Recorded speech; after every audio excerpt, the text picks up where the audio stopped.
folks, Patrick Francie here, host of my podcast, The Everyday Millionaire, as well as I am the CEO of the Real Estate Investment Network. There is a lot of things happening in Canada's real estate world, and we often look at the macro picture of what's happening, then we get regional, and then we really break down what's happening economically based on the fundamentals that show us where real estate is going. And today, however, I want to get very specific. You know, the one province that has become a standout is Alberta. Today, we're going to unpack what's happening in Alberta, get into the real nitty gritty of, I guess, why Alberta, why now, or perhaps why not. But we're going to break down what's happening economically in Alberta so that as investors, as home buyers, we can start to make decisions based on what the reality of Alberta is. And I got to tell you, it's pretty good news. So settle back. I'm going to go through a lot of numbers, a lot of charts. I want to share with you what's happening in Alberta right now in this very special report. And while I'm at it, if you're liking what you see here, please subscribe, hit the like button, follow us, hit the bell so that you get notifications as we continue to push out content. And let us know in your comments, what do you like about this segment? What do you not like about it? Listen, we're good with either, but either way, give us a comment, give us some feedback, and we're going to continue to produce great content. So I'm going to start with just taking a look at an overview and a summary of what's happening in Alberta in terms of housing. You know, at the end of the day, what we're starting to see is that housing continues to be on track for what we would say is catching up to what has been an underperforming market for previous years compared with the Canadian market in general. If you want to compare to other provinces, Alberta, as many of you know, has been lagging, has been for quite some time. The real estate side of things, unless you're specifically really clearly having an investing strategy that has a BRRRR or a fix and flip or renovate to rent where you're upgrading the particular property, it's been very tough to get appreciation in Alberta over several years. Rents have been remaining quite flat. But having said that, we're starting and have been since 2018 and 19 starting to see that shift. You know, the economic fundamentals are really starting to gain more strength and definitely trending in the right direction and have been for, like I say, the past 3 or 4 years at least. And it remains more affordable today than it did 15 years ago when you put it in relative terms. And it's actually the only province that can make that claim. Now, this goes back to a lot of things that we've shared, along the way, which is that people are moving to Alberta. And why are they moving to Alberta? Let's just put it on the table again. People are moving to Alberta for a number of reasons, not the least of which is affordability. And not just affordability in housing, which of course we know that house prices, condo prices, and just real estate prices in general in Alberta are far lower and have been along the way. But overall affordability, I'm talking about the cost of food, the cost of fuel, the cost of just living is far less in Alberta than it has been in many of the other provinces. Saskatchewan and Manitoba are in a line, kind of lined up with what's happening in Alberta. Now, having said that, people are moving to where affordability lives. You know, so cost of living, cost of housing, less taxes in Alberta, given that there is no HST, lifestyle, and for businesses that are setting up there, you know, it is less expensive to set up business. Now, unemployment rate is in that very, very, depending on what specific city, but overarching, you're looking about 6%, which is a really healthy unemployment number. You know, I like 6.5%, even 7% in this kind of a churn. It just keeps the market, more productive, viable. You're not having the wage pressures and the cost pressures that go along with low unemployment that many provinces and cities are experiencing now. So the resale market remains really tight. They don't reflect the current inventory shortages, and there is a lot of inventory shortages, and housing, in fact, is not keeping up. We'll talk about that shortly. You know, the shortage of single-family housing in the resale market with detached inventory in Calgary is down 42% year over year and 63% from 2019 levels. Now, a lot of these stats that I came by are kind of a variation of what's happened up till now in 2023. So there may be a difference of 30 days kind of thing. But the big thing here that we start to see is that construction activities increased over the past couple of years. But some of the concerns of people is, are we going to go back into this overbuilt situation? And it's just not happening, of course, when we start to see the population growth. Now, falling building permits are pointing to a short-term slowdown in construction activity. And I've mentioned this in the past before. We want to watch that activity slow down because, of course, that represents jobs. Overall, though, when we look at the kind of the base layer of what's happening in Alberta economically, continues to be very strong. Now, falling energy prices has maybe made things a little bit softer, but not really. And I want to say, I've shared this thesis many times. I still see oil prices going higher.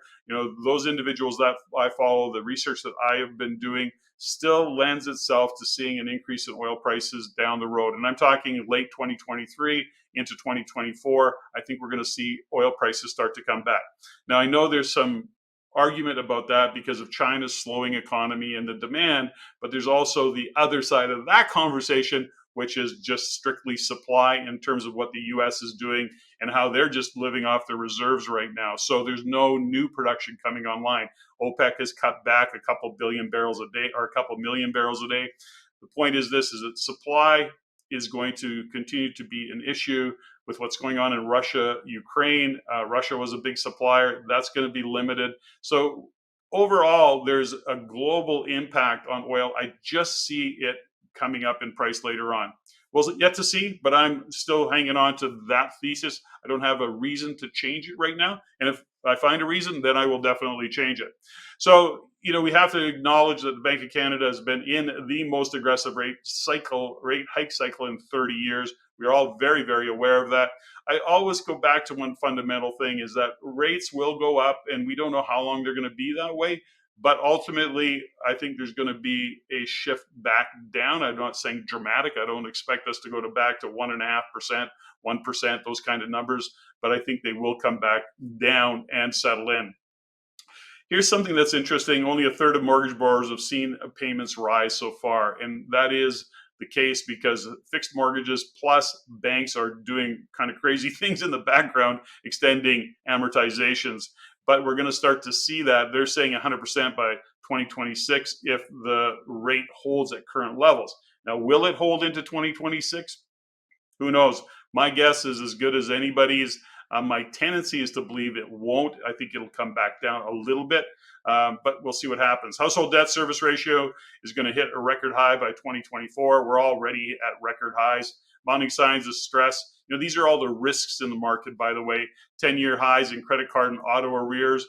This is something that we've talked about before, is what's going to slow down an economy is this rise in interest rates, the rise of servicing debt, household debt, people having to pay more for lines of credit, for credit cards, for just living their life on a day-to-day basis, week-to-week basis. And that takes out disposable income. That will, in fact, slow a market down. And I know this sounds like a jab, and kind of it is, as we see taxes rising in Canada overall, that also takes away from disposable income.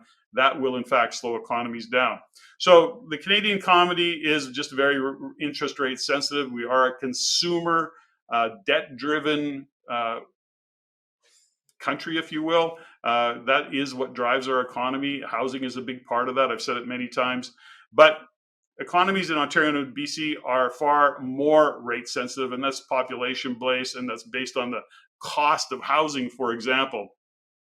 So those provinces will be heavily stressed by higher rates, and it could cause a national recession long before rates become a crisis for borrowers in Alberta. So as much as we can see a national recession, for example, we may not have the same impact in Alberta given what's going on. So our massive population growth, and we're going to get into a couple slides right away, is really heavily driven by non-permanent residents, which could slow things down sharply in a recession. So in other words, non-permanent residents are here, but if all of a sudden things start to come off the rails, we could see things slow down a lot, not have that same level of immigration. Now, this is all to say with that population growth, always the conversation is about people moving in. Now, let's just start at the top and work our way through this. So home sales continue to rise. They rose 5.1%. That's at a national level. And that's after accounting for normal seasonality. So this is, again, we're looking at data that may be 30 or 60 days. This is April, so May, June, so basically 60 days old. We'll see what the new data is. This is always lagging data, but it's just an update of what's going on. There is a long-term supply crunch, and here's the thing about the supply crunch. Single detached housing starts, the 3 month average in this case is declining. And this is in spite of the government programs and all the things that they're talking about. Again, but I hate to be kind of that sarcastic person around it, but I'm going to say that when the source of the problem, which is in fact our three levels of government, federal, provincial, and municipal, when they are in fact the source of the problem, they will not be the solution to the problem. And I'm just not finding a reason to be optimistic about this supply crunch being handled anytime soon, given the immigration into the country, as well as the overarching slowdown in construction and builds. Mortgage arrears still near record lows. That's one thing Canadians do, is they pay their mortgages. Probably we'll start to see a spike up over the next couple of years. We'll see how dramatic it is. I don't suspect it will be dramatic. People are very creative when it comes to paying their mortgage, and that could mean getting roommates, having family move in, all sorts of workarounds. But ultimately, I don't see those arrears shooting up too badly. We'll see. The upbeat real estate outlook continues. Canadians now feeling more optimistic regarding the prospects for real estate as an investment, and that's interesting. I think that that plays specifically into regional environments for investing in real estate. We see a pullback in that regard in Toronto and Vancouver. Builders are desperately putting out deals to get condos on the market and get them sold. We talk about population growth, and this chart is just really a good indication of how dramatic it is. We're up to 40 million. I think that's theoretical. They haven't done a census, of course, but they're saying that we've hit 40 million people in Canada. They compare things to the USA population growth. I'm never attached to it. It's we don't know what those numbers are. I have a tendency not to believe those numbers, but certainly with Canada, we know that we're million people coming into this country. So GDP growth by province. Now, this is where we'll start to get into a little bit of the minutia of why Alberta and where we see things going. Now, this was, of course, a 2022 chart, but you can see where Alberta was. The thing about it is that Alberta stands out and will continue to stand out just in what they're doing in terms of productivity. And the industries that by share of GDP for Alberta, this was 2022, but it won't change much going as we get into 2023 and get more data on 2023. We look at mining, oil and gas, real estate, construction, and you look at about 26% as a oil and gas share of GDP. Now that is very high. It has come back a little bit, but the point is that it's not as dependent on oil and gas as it has been in the past. Now, here's something to note that is really important to understand, is that when we look at the median age of the provinces, Alberta is a very young province. So why is that important? Number one, that's workforce age. Number two, that is having families age. So when you start to settle into a province, when you're of that age group, you've got a good job, you've got a good income, which is jobs and average income is still the highest in the country and the lowest cost of living. Guess what? People want to settle in there. This age group wants to settle in, have family, and it's an important part of sustainability in terms of population in the province. We look at CAPEX, capital expenditures, oil and gas, and there was this is something that JG and I talked about in Rein It In. And I want to just point out that we've come back a little bit into that 2016, 17, 18 level, which is great.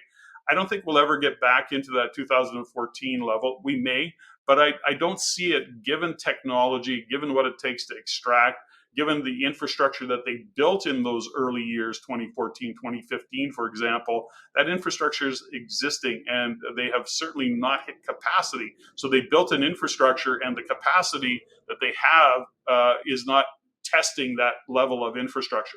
Now, I'm not going to say that I'm an expert in the oil and gas. So for those of you who are in the oil and gas industry, you may be going, Patrick, you're out to lunch on that comment. But I know some fundamentals, which is that the technology that supports oil and gas production, extraction, et cetera, has left us with less cost. So capital expenditures are not as necessary as they were. So we'll see where that goes. And at the end of the day, it's still very, very healthy and it's great.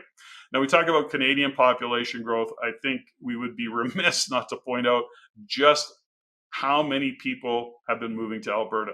For you who have been following the Rain Channel or following the Real Estate Investment Network and understanding what we do and what we talk about, this is no surprise.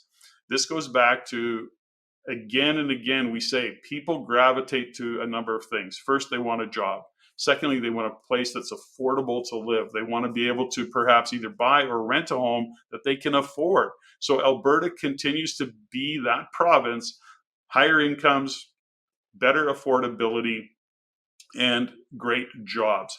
And those are the things that are going to attract people into that province, and a good lifestyle.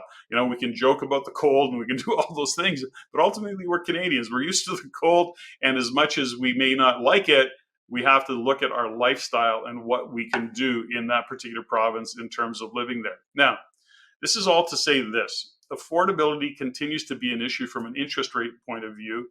And as investors, when we look at why are we buying real estate, why would we buy real estate in a province like Alberta? At the end of the day, we've got demand. So we look at the issue of demand as real estate investors. What do we always want to know? We want to know that we're going to have renters and that we're going to be able to cover the costs of our property. And in Alberta, you have that advantage because you do have a lot of people moving into the province. You've got the opportunity to raise rents because you don't have the degree of rent controls that they do in Ontario or BC, for example. Now, when we look at net interprovincial migration, we see, Ontario. Now, Ontario has a lot of people moving into it. This is net interprovincial migration. So we see people moving out of basically Ontario, Manitoba, Saskatchewan, a little bit, even Quebec. But ultimately, where are they going? They're going into Alberta. They're going into the Atlantic provinces. Now, here's the thing about that. Why are they doing that? Again, it is always about, not always. In this case, it is about jobs. It is about affordability. It is about having a place to live and having the job that will support you in making those payments. And right now, that's where people are heading. Ontario, the affordability issue continues to be a big issue, very, very expensive, as is British Columbia. British Columbia is a lifestyle choice for sure. And no doubt that the average income or the average net worth in BC is higher across the country. So net interprovincial migration, again, we see, 45,000, so far, 4-quarter total. So this isn't going to change. We're going to continue to see this immigration as people come across the country. Mining, quarrying, oil and gas extraction as a share of GDP, 27%. That was by the end of, or early 2023, end of 2022. We start to see it come back up again, but we're also starting to see other industries expand. And that's the good news around all of it. As much as there is risk in the oil and gas industry, always in Alberta, it's not nearly what it was even 5, 6, 7 years ago. So as the economy expands, and I have to say that, politics are politics, but ultimately the leadership right now is looking very, very promising. Danielle Smith delivers on what she says she's going to do. I align with a lot of the direction that she's going. Now, median age, we talked about net debt per capita. Again, Alberta is the lowest net debt per capita. So in other words, while we look at these other provinces and we see a lot of household debt and individual debt, it's not near, or Alberta's not near what many of the other provinces are. That goes back to cost of living, higher incomes. Those are the things that are going to keep that down. Net debt to GDP ratio, Alberta is the lowest of the provinces. As a matter of fact, their deficit is very low. So the point of all of this is that Alberta as a province remains economically strong. We look at the number of people that are moving into the province, and that remains very, very strong. This will be an initiative or a movement, if you will, to affordability and to great jobs, which is what's happening. Now, monthly building permits in Alberta are down, and this speaks to one of which is supply, and the other in behind that, to me, it's a little bit of a leading indicator for where are the jobs going to be in that construction industry going forward. This is part to me is a risk as much as it talks to the lack of supply. It also speaks more to the risk of jobs, and we're going to want to keep an eye on that number. Housing starts, again, another trend down, and this is something we've talked about before. So when we look at what's happening in Alberta, the point of this overview is there's a lot of optimism or a lot of reason to be optimistic as an investor in Alberta. When we look at specifically, Calgary, Edmonton generally has a tendency to lag behind Calgary. I'm going to say it, and I know that it's political. I'm concerned about the NDP initiatives that are happening in Edmonton specifically. That is a political, I know that's a political statement, but you have to look at what our politicians are doing. And ultimately, when I look at Edmonton, I'm a little bit more cautious about it and somewhat skeptical about what they will do in Edmonton and how they will move forward. Now, I could be totally wrong about that, but that's how I'm viewing it. Now, on the other side of it, we see Calgary, we see Lethbridge, we see Medicine Hat, Grand Prairie. I mean, there's a lot of opportunities for real estate investors to get in that market, to actually do exceptionally well in that market. Real estate will, in fact, appreciate at a reasonable pace, I believe. And the bigger and most important part of it is you've got a strong client base called the tenants we need to be a rental housing provider to operate our business of investing in real estate. So hopefully you found this helpful. Love to hear your feedback. Always like to see good, bad, indifferent. I'll do my best not to take anything personal, but ultimately I do this so that I can support you in making great decisions. I'm very bullish on Alberta. I remain bullish on Alberta. This is something we've been talking about the past almost 4 years in a very, very direct way. And hopefully you've been able to take advantage of some of that guidance and make some great investing decisions, buying good cash flowing properties, or at least engaging in a tactic and a strategy and a tactic that makes sense for you profiting in this great real estate market in Alberta right now. That's it for now. See you next time.